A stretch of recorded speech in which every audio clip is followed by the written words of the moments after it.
시편 105편 39절입니다. 39절. 시편 105편 39절.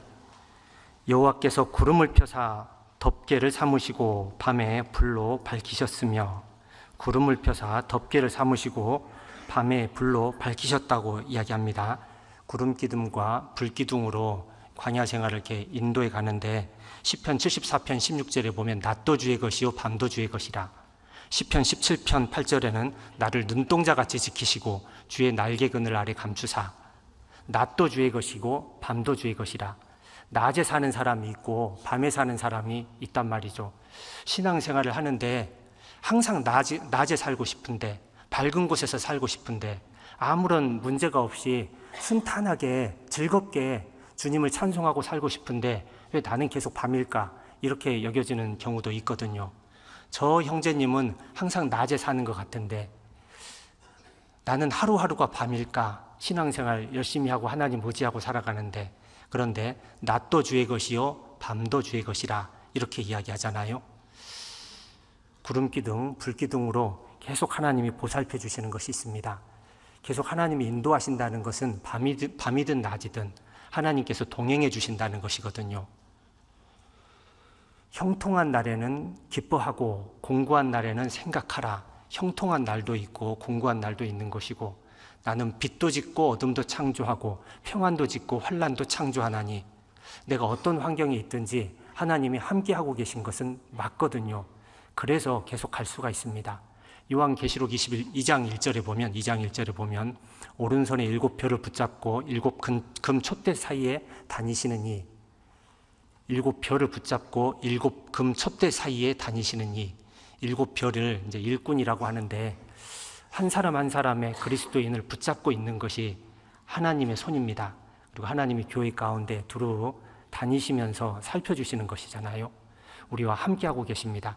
고린도후서 6장 16절에 내가 저희 가운데 거하며 두루 행하여, 거하고 두루 행한다고 말씀하시잖아요. 우리 가운데 거하고 두루 행하십니다. 성경의 말씀은 여전히 그대로 옛날부터 지금까지 그대로 말씀대로 하나님이 행하고 계셔요. 그러니까 이 교회 가운데 거듭난 그리스도인들의 무리 가운데 하나님이 거하고 두루 행하시는 것은 분명한 이렇게 사실입니다. 그 안에서 내가 살고 있다. 너무나 감사하지 않습니까? 그러니까 좀 돌아보면 하나님이 나와 함께 동행했던 흔적들, 하나님이 구름기둥, 불기둥으로 인도하셨던 흔적들이, 그 사랑의 흔적들이 각자의 삶 가운데 분명히 있을 겁니다. 다시 39절 다시 보겠습니다. 39절. 여호와께서 구름을 펴사 덮개를 삼으시고 밤에 불로 밝히셨으며, 그들이 구한즉 메추라기로 오게 하시며 또 하늘 양식으로 그들을 만족해 하셨도다. 반석을 가르신즉 물이 흘러나서 마른 땅에 강같이 흘렀으니, 메추라기로 오게 하시며 하늘 양식으로 만족해 하시고 물이 흘러서 강같이 흐르게 해주셨습니다. 이 광야 생활을 하는데 눈으로 보면 아무것도 없잖아요. 아무것도 없는데 불뱀과 정갈만 보이고 물도 보이지 않는데 부족함이 없도록 공급해 주십니다. 시편 23편 4절에 보면 여호와는 나의 목자시니 내가 부족함이 없으리로다. 부족함이 없다고 간증을 하잖아요. 어떠십니까? 지금까지 살아오셨는데 부족함이 있든가요, 없든가요? 부족함이 없어요. 보면 부족함은 없는데 부족하다고 여깁니다. 99%가 부족하지 않는데 1% 때문에 우리가 부족하다고 여기고 살아가잖아요. 베드로후서 1장 3절에 보면 그의 신기한 능력으로 생명과 경건에 속한 모든 것을 주셨다 말씀하십니다. 각양 좋은 은사와 온전한 선물이 위에서부터 내려온다고 말씀하시잖아요. 하나님은 한없이 공급해 주고 계십니다. 메추라기, 고기, 물을 공급해 주셨던 것처럼 지금도 우리에게 부족함이 없도록 공급해 주고 계셔요. 기도하고 생각해 보면 왜 이렇게 나는 아무것도 없습니까? 왜 이렇게 즐길 수도 없고 누릴 수도 없고 이렇게 답답하게 살게 하십니까? 하는데 의외로 가지고 있는 것이 많아요. 네가 가진 것 중에 받지 않은 것이 무엇이냐 이렇게 말씀하시잖아요. 하나님께서 주셔서 누리고 있는 것들이 정말로 많다는 것을 생각해 볼 수 있습니다. 그리고 영양을 이제 계속 공급해 주시잖아요.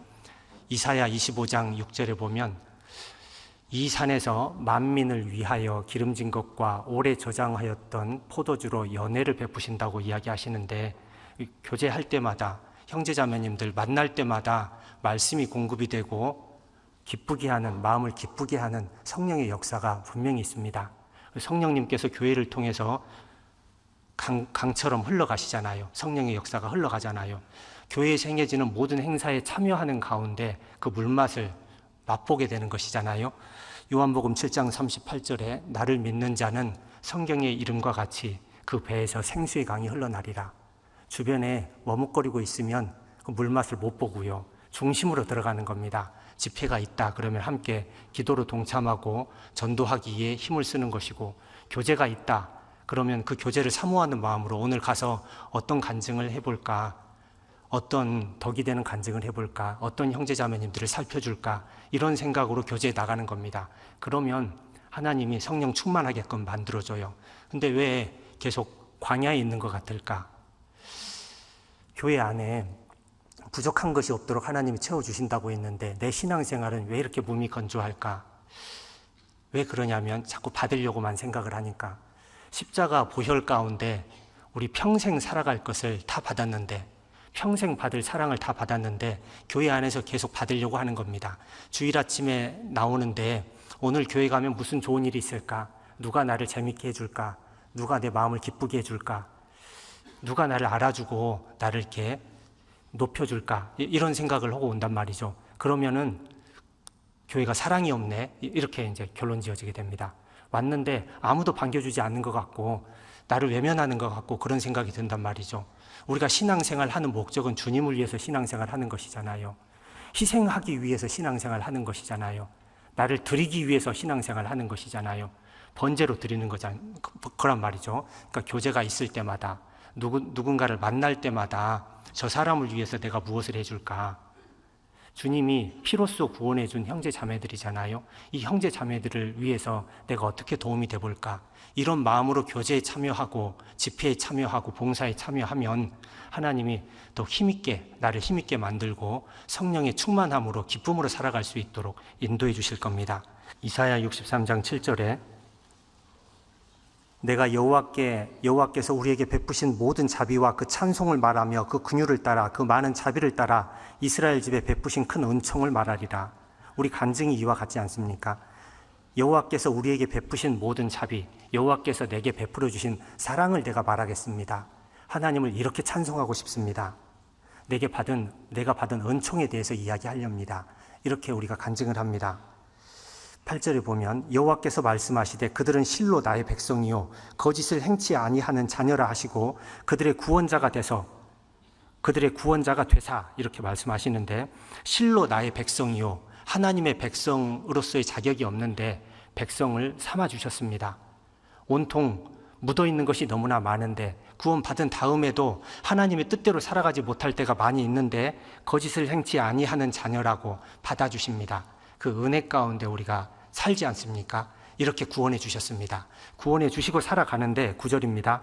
그들의 모든 환난에 동참하사 자기 앞에 사자로 그들을 구원하시며 그 사랑과 그 긍휼로 그들을 구속하시고 애적 모든 날에 그들을 드시며 안으셨으나, 동참하시고 구원하시고 구속해 주시고 들어서 안아주시고 이렇게 광야 생활 가운데 주님의 사랑으로 인도해 주고 있는 것이 분명하잖아요. 돌아보면 그렇습니다. 돌아보면 1년을 돌아보십시오. 1년을 돌아보십시오. 내가 어떻게 살아왔는지 돌아보면 내 마음은 하나님 앞에 내어놓을 수 없을 정도로 죄송스럽지만 내 행동들, 내 삶은 하나님 앞에 부족하기가 말로 표현할 수가 없지만은 나를 인도해 주신 하나님의 사랑은 정말로 컸구나. 지금까지 나를 바라보고 내게 모든 것을 공급해 주시고 더 잘 살아보라고 하나님이 계속 권면해 주고 계시구나. 이것을 생각해 볼 수 있습니다.